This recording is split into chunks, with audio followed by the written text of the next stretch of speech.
Okay, he might be in trouble. He walked in like he'd run the room, but the room had its own rules and they didn't bend for him. I'm talking about Diddy sitting in the Metropolitan Detention Center, staring down October 3rd, where a judge will decide how many more nights he counts. He thought status would soften the landing, yet fluorescent lights, slammed doors, and restless corridors don't care about headlines or history. You've seen the chatter. Reports claim he's not sleeping, losing weight, and bracing for what other inmates might do.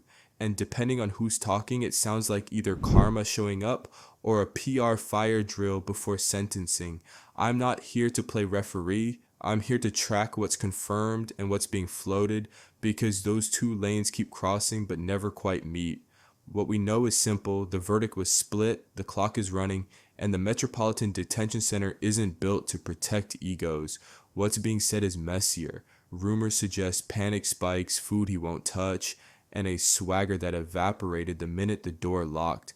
Maybe that's true, or maybe someone wants the public to feel just enough sympathy to shift the mood when the number drops. Either way, the image is cracked, the control is gone, and the bill for the last decade is sitting on the table waiting to be paid. Stick with me, because the real story isn't in the noise, it's in the patterns, the filings, and the small choices that always come back around. But wait, that's not it. There's a lot more, but before we dive in, make sure you subscribe. Let's start with the room, because the room explains the man. So the Metropolitan Detention Center sits on the Brooklyn waterfront, a concrete box where the lights buzz, doors slam, and time moves in weird little loops. Mornings start early with a count, breakfast hits fast, movement is controlled. Some days you sit, other days you stand in line and wait for nothing to happen. It's loud when you need quiet and too quiet when your head won't shut up. Phone time is rationed and monitored, so every call feels like a chess move with a timer. Showers are short, the tier can lock down without warning, and the best commodity isn't commissary, it's predictability. High profile or not, the Metropolitan Detention Center doesn't hand out comfort, it hands out rules. Housing can change, routines can change, and neighbors can change even faster. Your name might matter on the outside, but inside it's your behavior, your debts, and who thinks you owe them. Now add the soundtrack, metal on metal, COS call-in orders, rumors ride in the air like steam. One scuffle on a different floor can flip your whole day. A late count can steal your sleep. A cold tray can set off a week of bad mood. It's not dramatic, it's drip drip pressure, the kind that works on your nerves until you're pacing for no reason. If you walked in thinking you'd run the place will correct you. That's the baseline, no filters, no PR, just the building, the rules, and the clock running toward October 3rd. And when the routine grinds like this, that's when the whispers start about who's eating, who's not, and who's losing the room. Now here's where the story splits into two lanes.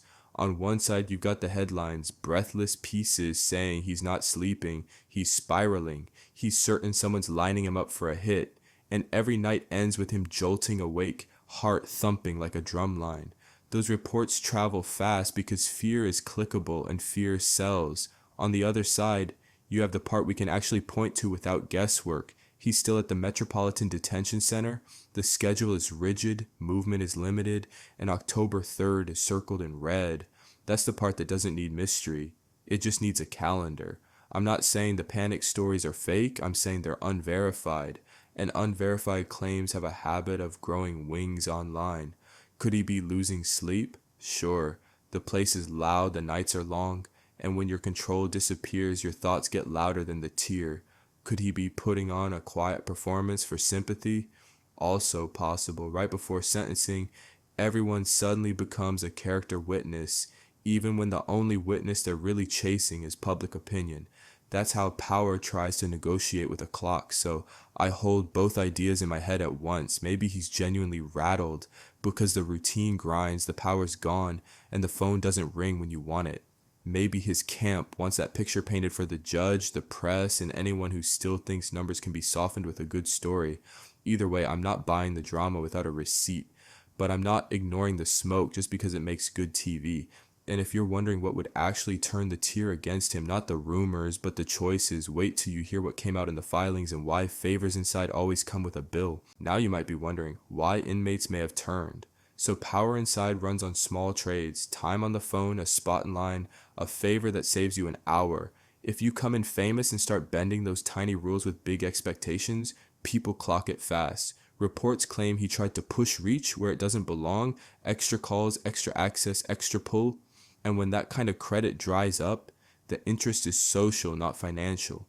Folks remember who asked for help, who overstepped, and who made them take the risk. Here's the thing about favors, they're not free, and they're definitely not invisible. Every borrowed phone minute leaves a footprint. Every do me a solid tag along with a second person who didn't agree to any of it.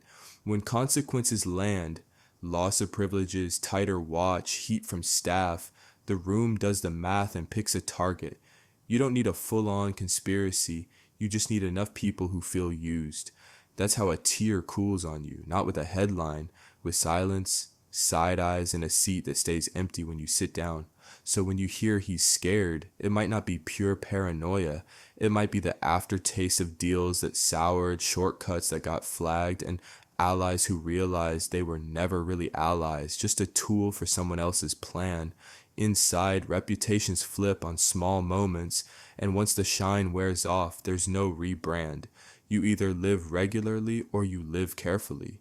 And if you're asking why the outside noise keeps bringing up pardons and PR plays, it's because when the room turns cold, some people try to warm the crowd that's not in the room. Now, let's talk about the storyline outside the bars, because that script keeps changing mid-scene. Some reports claim people in his orbit floated the pardon idea like a trial balloon. Just enough noise to make headlines, not enough detail to pin down. Then other voices pushed back and called it fantasy. Classic whiplash. That's how public narratives get cooked. Leak a little hope, deny the leak. Watch the chatter do the rest. If you're him, it signals leverage. If you're the public, it feels like someone is testing your sympathy on a focus group made of tweets. Here's how that reads on the inside. Talk of special exits doesn't earn respect in a place like the Metropolitan Detention Center. It sparks side-eye. The room is steady, not shiny. Announcing a shortcut before there's a path just paints a target on your back, because every person hearing it has the same question. Why you? And when the answer sounds like because I'm me, the air gets colder. Outside, the PR value is obvious. Soften the edges before October 3rd, frame the man as smaller than the machine, and hint, without ever saying it, that mercy wouldn't be crazy. Inside, that same hint can read like arrogance. 2 audiences, 2 reactions, 1 clock that doesn't care about either. If you want to know what actually moves a judge, not rumors, not spin, but real inputs, it's more math than myth. And that's where we're going next. Now, sentencing day is part math, part story. The math is the guideline range and the factors the court has to weigh. What the offense was, what happened after, and whether anything since then makes the risk feel bigger or smaller. The story is what each side says about the person behind the paperwork, patterns, choices, and whether the lesson landed.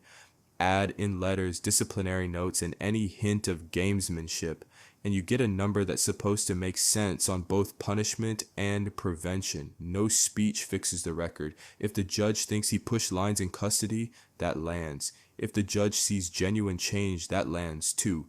Time served counts, but this isn't a place where you blink and walk out. You carry most of the number you get.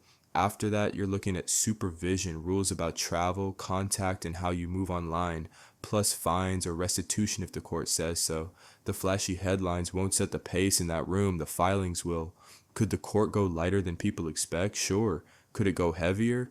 Also, yes. I'm not here to guess the exact figure. I'm here to tell you that the clock on the wall at the Metropolitan Detention Center will finally sync with the one in the courtroom, and that sync is the only countdown that matters. And even if that number lands softer than the loudest voices want, the outside storm doesn't roll back just because a door opens. Step outside the Metropolitan Detention Center, and it doesn't get calmer, it gets louder. Civil filings stack like bricks, and every due complaint sparks another headline, another call from a lawyer, another meeting where someone says don't comment while everyone secretly wants the last word. Trials move slowly, but stress moves fast. Discovery drags your past into daylight. Depositions stretch for hours, and the meter never stops running. On money, on patience, on whatever reputation is left, add the family orbit, and it gets even messier. When people close to you are named in separate cases, You don't just fight one battle, you fight in stereo. Schedules collide, statements collide, even silence collides because the internet fills any gap with a theory. If you're already wound tight inside, that outside storm doesn't just knock, it lives in your head rent free. That's why the panic stories land, even if they're exaggerated, because the legal noise alone can keep a person pacing. So if you told me he's frayed, I wouldn't blink.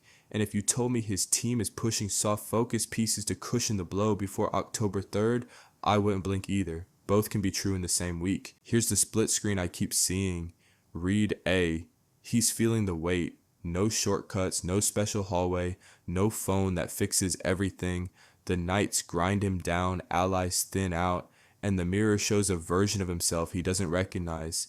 Panic isn't a headline, it's a heartbeat you can't slow. Read B. This is curation, carefully timed whispers, sad piano framing, and a narrative built to soften edges before the number drops. The goal isn't truth, it's tone. Make the audience lean toward mercy, then hope the court notices the lean. Which is right? Parts of both. People don't break or scheme in straight lines. They do both at once. And when the clock is loud, you'll try anything. Prayers, press, or both. Here's where I land. The Metropolitan Detention Center strips everyone down to the same three things: your record, your choices, and your patience. Reports can shout about panic and fear all day, but the only voice that counts on October 3rd sits in a black robe and reads from the file. After that, life doesn't rewind. Even if a door opens, the civil grind keeps humming, the public keeps arguing, and the brand never grows back the same. So I'm not selling you a sob story, and I'm not buying the hero edit. I'm watching the paper, not the press release. If he's scared, that's the cost of years of bets that finally came due. If his team is scripting sympathy, that's a tactic, not a plot twist. Either way, the image is over, the clock wins, and what happens next will surprise people who still think fame can outrun paperwork.